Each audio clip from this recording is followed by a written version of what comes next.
Hi student, आप सभी का बहुत बहुत स्वागत है एपीएन एजुकेशन पर। हम लोग इकाई 3 पढ़ रहे थे, जंतुओं का जीवन, एनिमल्स लाइफ। तो आइए हम लोग इसमें क्या क्या चीज़ सीखते हैं तो देखते हैं। इसमें इसका जो चैप्टर है वो 4 है, 3 तक हम लोग कंप्लीट कर चुके हैं। 3 में उपयोगित जंतु, यूजफुल एनिमल्स के बारे में हम लोग को पढ़ना है। तो देखिए हम लोग क्या क्या इसमें पढ़ेंगे। देखिए जो उपयोगी जंतु, जैसे इसके पहले वाले चैप्टर में पढ़े थे उपयोगी पेड़ पौधे, यानी पेड़ पौधे हमारे लिए किस तरह से उपयोगी होते हैं और हमारे लिए वो किस तरह से सहायक होते हैं। तो इस तरह से जंतु भी हमारे लिए बहुत ही सहायक होते हैं, हमेशा मदद करते हैं। कभी खाद्य वस्तु के रूप में, तो कभी हमारे उत्पाद के रूप में, वस्त्र के रूप में, रक्षा के रूप में, खेती बाड़ी के रूप में, कोई सामान ढोने के रूप में, परिवहन के रूप में, बहुत तरह से हमें मदद करते हैं। तो इसी के बारे में हम लोग इस क्लास में पढ़ेंगे। तो चलिए देखते हैं। फर्स्ट, पौधे की तरह जंतुओं भी हमारे लिए उपयोगी होते हैं, एकदम सही बात है। अगर हम दूसरे नंबर पॉइंट की बात करें तो कुछ जंतुओं को हम फॉर्म पर रखते हैं, जैसे गाय, घोड़े, सूअर, मुर्गी, है ना, उन्हें हम घरेलू जंतु कहते हैं। यानी घरेलू जंतु को हम लोग फॉर्म पर रखते हैं और उनको खास करके पाला जाता है उत्पाद के लिए, जैसे अंडे का उत्पादन करने के लिए, मांस का उत्पादन करने के लिए, है ना। तो उसको एक उद्देश्य के रूप में पाला जाता है, तो हम लोग उसको बोलेंगे कि यह जो है वो डोमेस्टिक एनिमल है। ठीक है, आइए नेक्स्ट में, जंतुओं में हमारे लिए बहुत ही उपयोगी वस्तुएं देते हैं और जो बहुत हमारे लिए काम करता है। नेक्स्ट, कुछ ऐसे जंतु हैं जो हम पालते हैं, इसलिए इन्हें पालतू जंतु कहते हैं। मतलब वैसे जंतु जिसको हम लोग अपने घरों में पालते हैं। अब बोलेंगे सर उसको भी पालते थे जो जिसको फॉर्म में रखते थे, या फिर जिसको डोमेस्टिक एनिमल कहते थे उसको भी पालते थे, अब इसको भी पालते हैं। दोनों में अंतर क्या है? तो बस दोनों में अंतर यही है कि जो पेट एनिमल होते हैं हमारे घरों में एक फ्रेंड के रूप में, मतलब एक फ्रेंडली टाइप के होते हैं, परिवार के रूप में होते हैं, परिवार के सदस्य के रूप में होते हैं, लेकिन उनको जो है हम लोग एक उद्योग के रूप में पालते हैं। बस अंतर यही है कि यह जो होते हैं, जो पेट एनिमल होते हैं, हमारे घर के सदस्य जैसा होते हैं। जैसे कुत्ते को पालते हैं तो घर के सदस्य के जैसा है वो। लेकिन अगर हम मुर्गी का पालन कर रहे हैं तो मुर्गी से हम लोग को उतना प्रेम भाव नहीं रहता है। बहुत सारी मुर्गियां बस उद्योग के लिए पाला जाता है, मांस के लिए पाला जाएगा, फिर अंडा के लिए पाला जा सकता है। तो इस तरह से आपका कुत्ता, खरगोश, बिल्ली, ये सब जो है कुछ जंतु जो पेट एनिमल के उदाहरण हैं, यानी पालतू जानवर के उदाहरण हैं। ठीक है, अब हम लोग नेक्स्ट में देखते हैं, 1 बाय 1 करके देखेंगे कि हम जंतुओं से किस तरह से हम उपयोगी उसको बनाते हैं, या हमारे लिए किस तरह से उपयोगी होते हैं। तो फर्स्ट में है आपको दूध देने वाले जंतु, मिल्क गिविंग एनिमल्स, है ना। अब मिल्क गिविंग एनिमल्स में हम लोग देखते हैं कि कौन कौन से ऐसे जंतु हैं जो क्या करते हैं, तो हमारे लिए दूध देते हैं, है ना। तो देखिए सबसे पहले तो गाय हो गई, आपका काऊ दूध देती है। इसमें बहुत तरह के नस्ल वाली होती है। जैसे अगर भारत में अगर कहें तो यहाँ पर टी काऊ के नाम से, यानी जो गाय यहाँ की जो मूल जाति है, मूल किस्म के भारत में जो रहने वाली गाय है, वह टी काऊ के रूप में जानी जाती है। मतलब उतना ही दूध देती है जितना आप चाय बना के पी सकें। लेकिन बहुत ऐसे किस्म हैं जो बहुत सारे मात्रा में, जैसे साहिवाल हो गया आपका एक किस्म, बहुत ज़्यादा दूध देती है वह।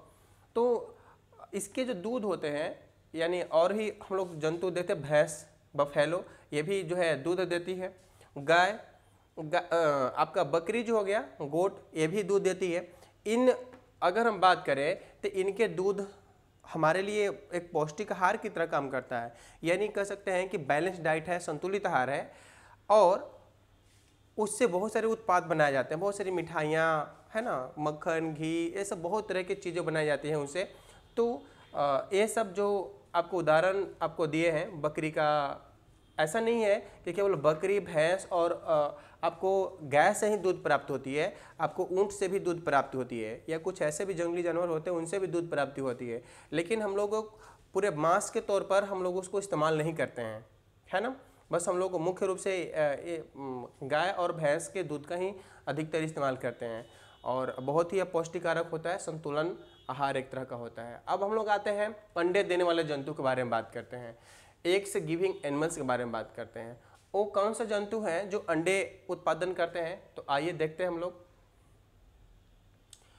आपका मुर्गी है ना, मुर्गी जो है वह अंडे देती है ना, और उसको एक उद्योग के तौर पर पालते हैं, तो इसलिए इसको पेट एनिमल ना कह के इसको हम लोग डोमेस्टिक एनिमल कहते हैं, एक उद्योग के रूप में। इसको मांस भी हम लोग उसको से प्राप्त करते हैं, साथ साथ अंडे भी प्राप्त करते हैं। ठीक है, आइए हम लोग नेक्स्ट में देखते हैं बत्तख। ये बत्तख भी अंडा का उत्पादन करता है ना, तो इसको भी हम लोग डोमेस्टिक एनिमल की तरफ रखते हैं और यह अंडा का उत्पादन करता है। चलिए अब हम लोग देखते हैं मांस देने वाले जंतु, मीट गिविंग एनिमल्स। इसमें बहुत ऐसे जंतु होंगे जो उसको हम लोग मांस खाते हैं। पहले तो खैर प्राचीन काल में लोग मांस पे ही डिपेंड रहता था।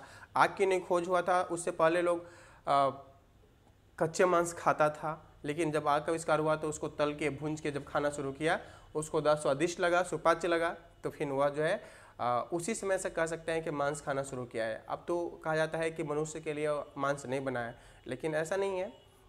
मांस खाना कोई गलत काम नहीं है, मांस खा सकते हैं, उससे बहुत सारी हमें प्रोटीन्स मिलती है, बहुत सारे हमें चीज़ें मिलती हैं। चलिए तो ऐसे जंतु के बारे में देखते हैं कि कौन कौन से ऐसे जंतु हैं जो मांस के उत्पादन करते हैं। जैसे आपका देख लीजिए, मुर्गा मुर्गी जो हो गया, बत्तख हो गया, आपका भेड़ हो गया, भेड़ का मांस भी बहुत ही ज़्यादा फायदेमंद होता है।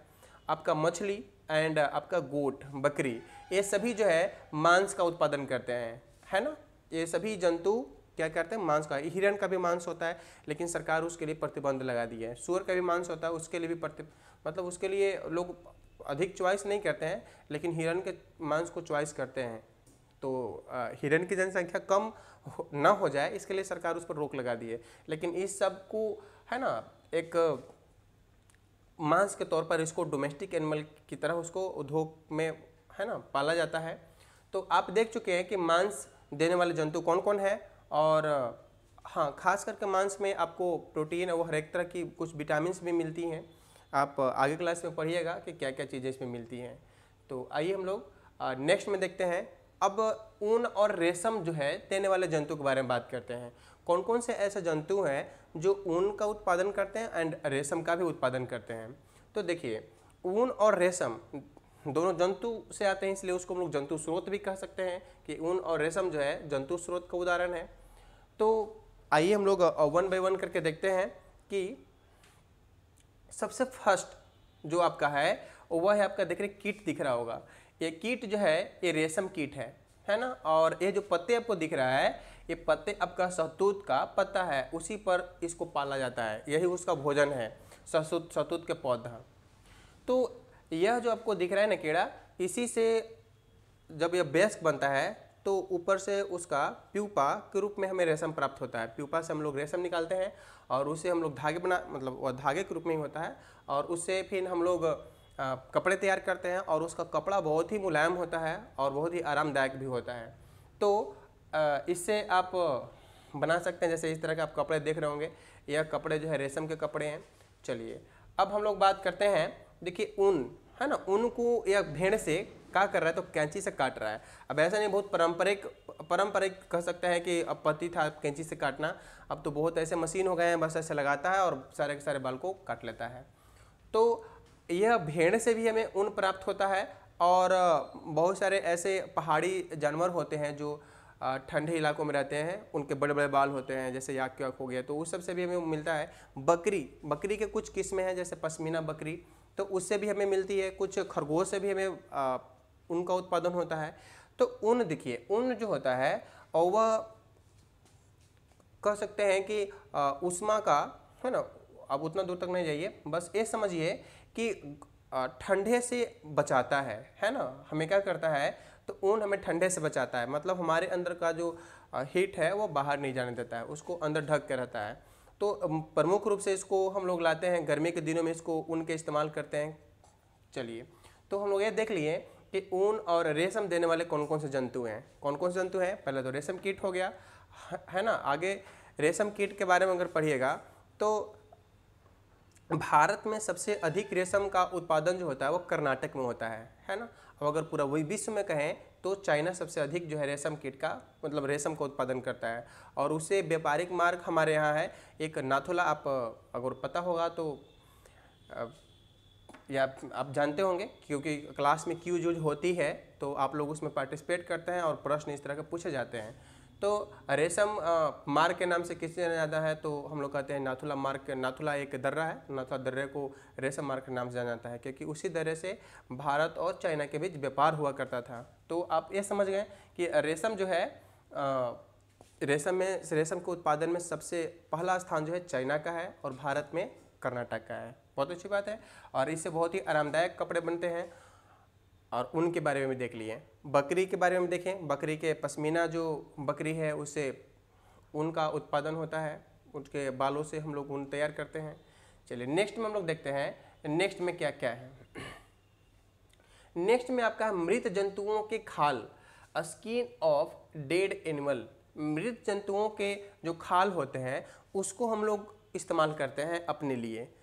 क्या क्या चीज़ें उससे बनती है तो देखिए आप वन बाई वन करके देख सकते हैं। देख लीजिए ये आपका चमड़ा है, मतलब जो जानवर मर जाते हैं ना, है ना, तो उसके खालों को हम लोग क्या करते हैं निकाल कर और उसको उसके बालों से हटाते हैं, उसको मतलब कह सकते हैं कि फ्रेश करते हैं। उसके बाद है ना अलग अलग तरह के, जैसे आप देख रहे हैं ग्लव्स बनाया हुआ है, बैग बनाया हुआ है, अटैची बनाई हुई है और ये आपका बेल्ट है, जूता है ना, शू है, ये सभी जो है चमड़े से बनाए हुए हैं। आपको जितने भी सारे पदार्थ यहाँ दिख रहे हैं। तो ऐसे कौन कौन से जानवर हैं जिनके चमड़े से इस तरह की वस्तुएं बनती हैं तो देखिए हर एक प्रकार के जंतुओं के जो चमड़े होते हैं इम्पोर्टेंट होते हैं। खास करके जो जंगली जानवर होते हैं जैसे शेर, हिरण, ये सब के तो बहुत ज़्यादा इंपॉर्टेंट होते हैं।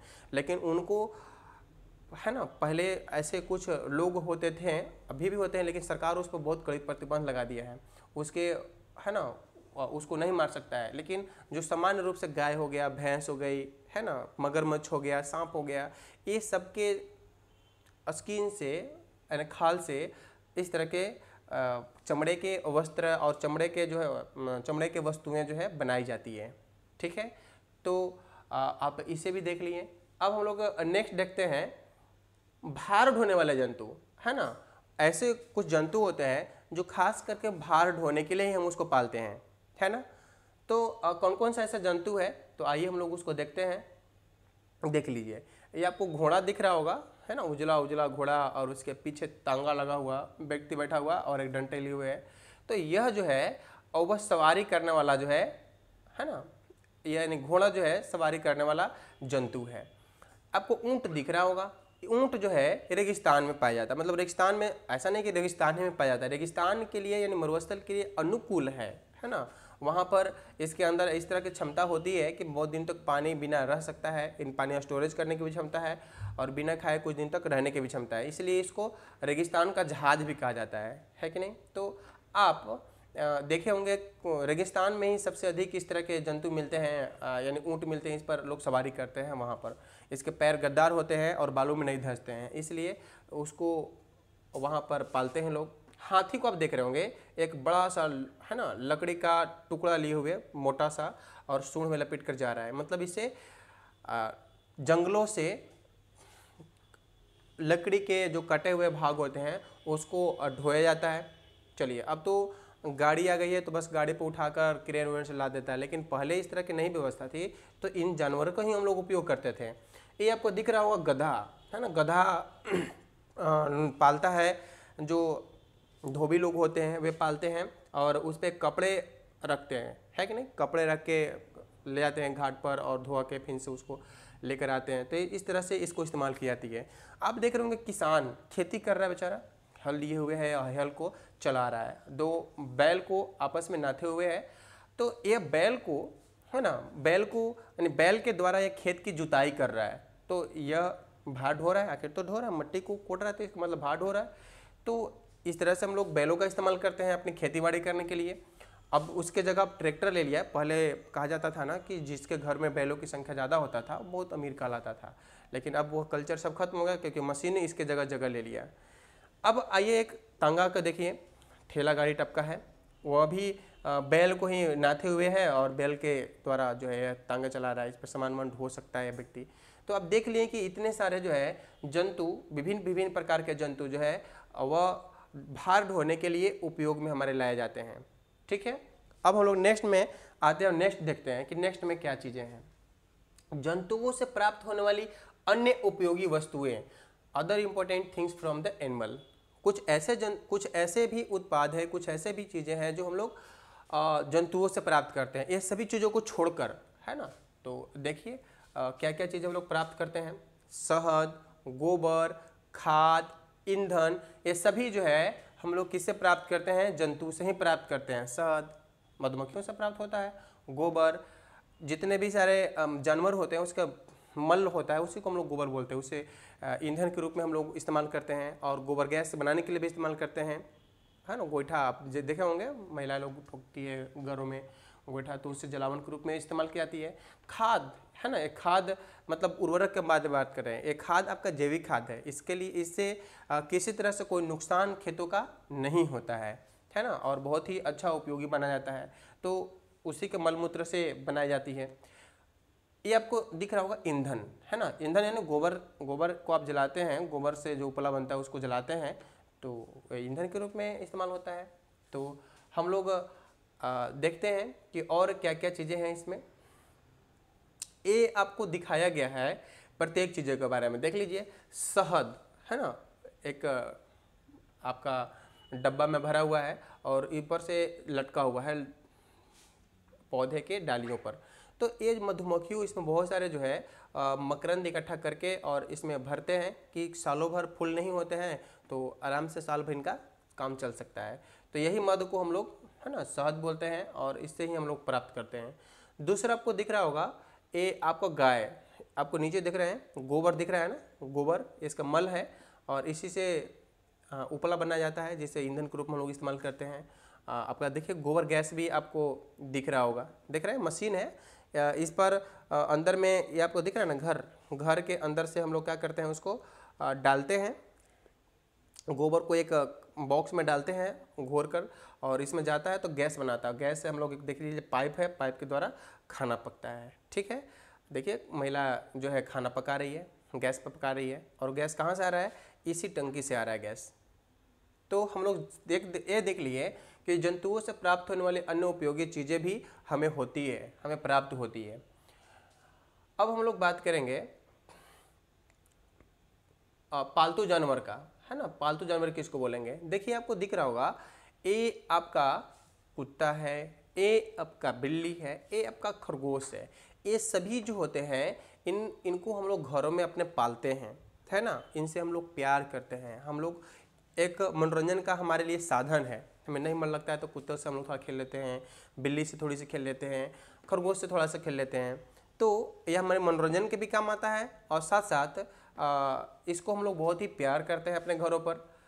अब ऐसा नहीं है कि बस इसके लिए ही, ये लोग अपने अपने तरीके से, है ना, घरों की रक्षा भी जैसे करता है। आप अगर बिल्ली के देखिए तो चूहे अगर घर में अगर हों तो चूहे को समाप्त कर देगा, खा जाएगा। अगर ये हम कुत्ता की बात करते हैं तो ये हमारे घर की रखवाली भी करता है, करने का काम करता है। तो इस तरह से जो है आपका इनको हम लोग पालतू जानवर बोलते हैं। इनको ऐसा नहीं है कि बस पालते हैं इसलिए क्योंकि इनको से हमें मांस मिले या कोई उत्पाद मिले, है ना, ऐसा नहीं है। आइए हम लोग कुछ इंपॉर्टेंट पॉइंट को देखते हैं, है ना। कुछ इंपॉर्टेंट पॉइंट में आपका देखते हैं कि क्या क्या चीज़ें हैं। यानी लिखा हुआ है कि क्या आप जानते हैं, डू यू नो, दूध एक पूर्ण आहार है, कंप्लीट फूड है, यह माना जाता है। देखिए बस उसमें आगे क्लास में कक्षाओं में पढ़िएगा कि केवल उसमें विटामिन सी, है ना, आगे कक्षाओं में पढ़िएगा विटामिन सी केवल जो है उसमें कमी होता है, उसको छोड़कर सारे के सारे जो है उसमें पोषक तत्व होते हैं। तो ये आपका दूध जो है पूर्ण आहार है ना। नवजात शिशुओं का भोजन तो है ही, है ना, केवल दूध से ही वह प्राप्त होता है। चलिए दूसरा नंबर, यानी जो नवजात शिशु होता है वह दूध ही उसका पौष्टिक आहार होता है। दूध पर ही उसको कहा जाता है कि मतलब माँ का जो दूध होता है वो एक संपूर्ण आहार होता है उसके लिए, बच्चे के लिए कहा जाता है कि 6 मंथ तक, 6 मंथ तक और दूसरे दूध उसको नहीं दिया जाए, केवल माँ का दूध दिया जाए। तो इसलिए दूध, और प्रत्येक व्यक्तियों के लिए कहा जाता है कि प्रत्येक दिन सुबह शाम 250 दूध जो है सभी व्यक्तियों को पीना चाहिए। जिससे हमारे शरीर में सभी पोषक तत्वों की आपूर्ति होती रहेगा। गाय का दूध सबसे अधिक जो है उत्पादन यूएसए में होता है ना। यूएसए में सबसे अधिक गाय का दूध का उत्पादन होता है। दूसरा जर्मनी, है ना, जर्मनी दूसरे स्थान पर है और रूस तीसरे स्थान पर है। ठीक है, चलिए आइए हम लोग आगे देखते हैं। ऊन का सबसे अधिक उत्पादन जो है ऑस्ट्रेलिया में होता है ना। ऑस्ट्रेलिया में भेड़ की संख्या बहुत ज़्यादा है, और ऐसा नहीं कि केवल ऑस्ट्रेलिया, आपका यूएसए में भी भेड़ से बहुत ज़्यादा जो है ऊन का उत्पादन होता है। तो प्रथम स्थान आपका ऑस्ट्रेलिया का है। ठीक है, आपके बुक के अकॉर्डिंग।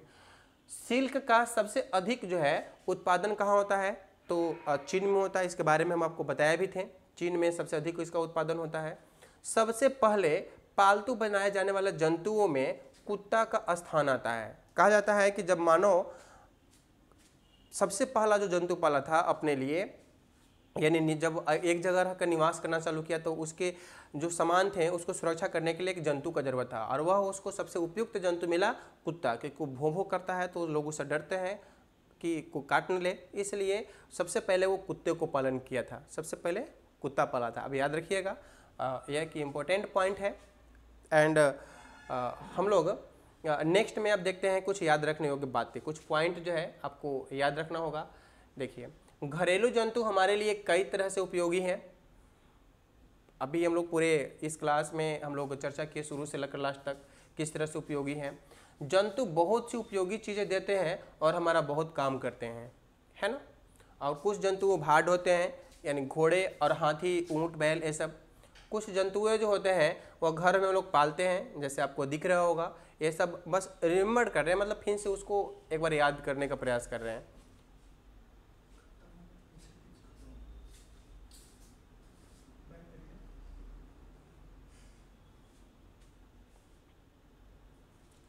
तो हम लोग देख लिए कि इतने सारे पॉइंट्स को हम लोग 1 बाय 1 करके देखें, है ना। अब इस क्लास को बस यहीं तक समाप्त करते हैं, और फिर से हम लोग अगले वीडियो मिलेंगे, और वह वीडियो आपका होगा इस चैप्टर का अभ्यास, है ना। यानी ये आपका पूरा कंप्लीट चैप्टर कंप्लीट मतलब हो गया। अब हम लोग नेक्स्ट में आएंगे तो उसमें देखेंगे कि किस तरह से हम लोग क्वेश्चन आंसर बना सकते हैं। तो चलिए, इस वीडियो के लिए बस इतना ही। बहुत बहुत धन्यवाद। Thank you so much.